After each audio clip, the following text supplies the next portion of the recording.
নমস্কার, আমি জ্যোতি বিশ্বাস স্বাগত জানাচ্ছি আরও একটি নতুন রেসিপি দেখার জন্য।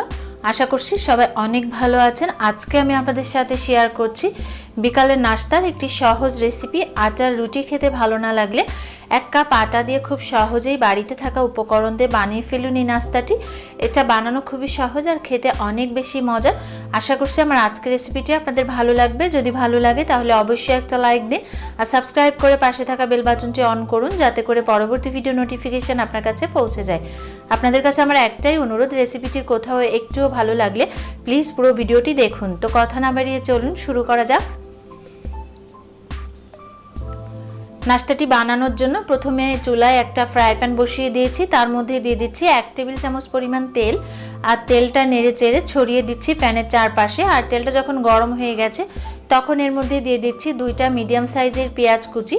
এখানে পেঁয়াজ কুচি একটু বেশি দিলে খেতে বেশি ভালো লাগবে।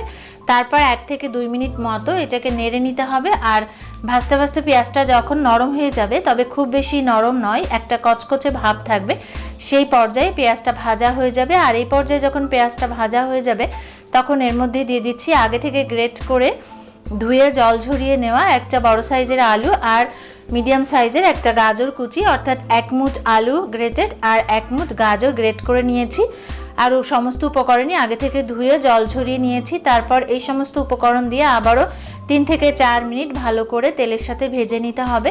আর এই পর্যায়ে আমি দিয়ে দিচ্ছি লবণ স্বাদ মতো, দিয়ে দিচ্ছি 1/2 টিস্পুন হলুদের গুঁড়ো, আর দিয়ে দিচ্ছি 1/2 টিস্পুন মরিচের গুঁড়ো, আর এখানে দিয়ে দিচ্ছি আমি কাঁচামরিচ কুচি একটা, আপনাদের স্বাদ অনুযায়ী এখানে ঝালটা ব্যবহার করবেন। তারপর সমস্ত মশলা দিয়ে আবারও 2 থেকে 3 মিনিট মতো সমস্ত উপকরণ একসাথে ভেজে নিতে হবে। তবে এই পর্যায়ে আলু বা গাজর সিদ্ধ হওয়া পর্যন্ত ভেজে নিলেই হবে। আর এই সময়ে চুলার আঁচটা একেবারে মিডিয়াম টু লোতে রেখে ভাজবেন, এতে করে তলানিতে লেগে যাবে না। ভাজা হয়ে গেছে। এবার এর মধ্যে আমি দিয়ে দিচ্ছি 1 চামচ গরম মশলার গুঁড়ো। গরম মশলার গুঁড়োর পরিবর্তে আপনারা চাইলে এখানে ম্যাজিক মশলা বা নুডলসের মশলা ব্যবহার করতে পারেন। গরম মশলার গুঁড়ো দিয়ে আবারও মিনিট খানেক সময় নিয়ে ভালো করে ভেজে নিচ্ছি। আর যখন ভাজা হয়ে গেছে তখন এর মধ্যে আমি অ্যাড করছি 2 কাপ জল। জলটা এখানে মেপে দিবেন, কারণ এখানে আমি 1 কাপ ময়দা ব্যবহার করব, তার জন্য আমি 2 কাপ জল দিয়েছি।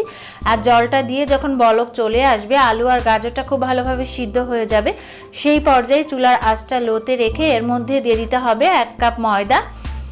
এখানে ময়দাটা দিয়ে সমস্ত উপকরণ একসাথে ভালো করে মিশিয়ে চুলার আঁচটা লোতে রেখে একটা ডো তৈরি করে নিতে হবে।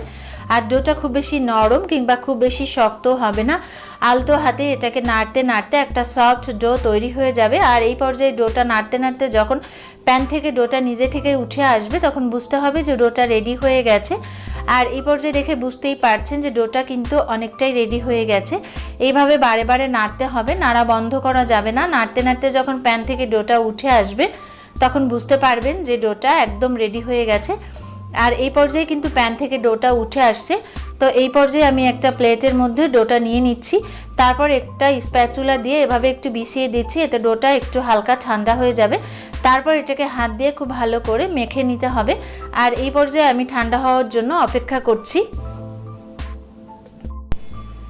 2 থেকে 3 মিনিট ঠান্ডা করে নিয়েছি। হাতে গরমটা সহ্য হয় এই রকম অবস্থায় গরম গরম হালকা হাতে এটাকে একটু মথে নিতে হবে। আর তারপরেই এটাকে নাস্তার শেপে পরিণত করে নিতে হবে। আর আমি হালকা হাতে এটাকে মথে নিয়েছি, তারপর হাতে একটু তেল লাগিয়ে নিয়েছি। তারপর কিছুটা ডো হাতের তালুতে নিয়ে 2 হাতের তালু দিয়ে এভাবে গোল রাউন্ড শেপ করে তারপর চ্যাপটা করে আলুর চপের মতো করে এটাকে তৈরি করে নিতে হবে।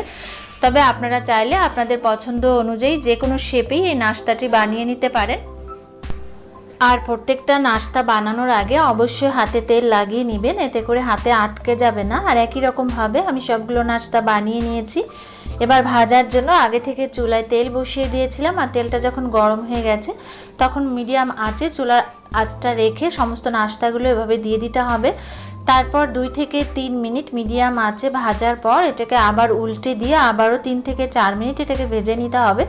এটা ভাজতে মোট 10 থেকে 12 মিনিট সময় লাগবে, নইলে ভিতরটা কাঁচা থেকে যাবে। একটু সময় নিয়ে ধৈর্য ধরে এটাকে বারে বারে উল্টে পাল্টে ভেজে নেবেন, তবেই এটা খেতে অনেক বেশি ভালো লাগবে। তারপর সুন্দর একটা কালার করে এটাকে তুলে নেবেন, একটু লাল করে কিংবা গোল্ডেন ব্রাউন করেও তুলে নিতে পারেন। তো এই পর্যায়ে আমার ভাজা হয়ে গেছে, আমি তুলে নিচ্ছি। আর দেখে বুঝতেই পারছেন যে নাস্তাগুলো আসলে কতটা চমৎকার হয়েছে। সবগুলো নাস্তা আমি ভেজে তুলে নিয়েছি। আর দেখলেনই তো যে কত সহজে তৈরি হয়ে গেছে আজকের এই আটার নাস্তাটি। খুব সহজে বানিয়ে স্কুল, অফিস বা টিফিনে যে কোনো সময় এই নাস্তাটি দিতে পারেন। আশা করছি আমার আজকের রেসিপিটি আপনাদের ভালো লেগেছে। ভালো লাগলে অবশ্যই একটা লাইক দিন আর ট্রাই করুন। কেমন হয়েছে আমাকে কমেন্ট করে জানান। এরকম আরও সহজ ও সুন্দর সুন্দর রেসিপি পেতে চাইলে লাইক, কমেন্ট, শেয়ার, সাবস্ক্রাইব করে পাশে থাকা বেল বাটনটি অন করুন, যাতে করে পরবর্তী ভিডিও নোটিফিকেশন আপনার কাছে পৌঁছে যায়। সবাই খুব ভালো থাকবেন।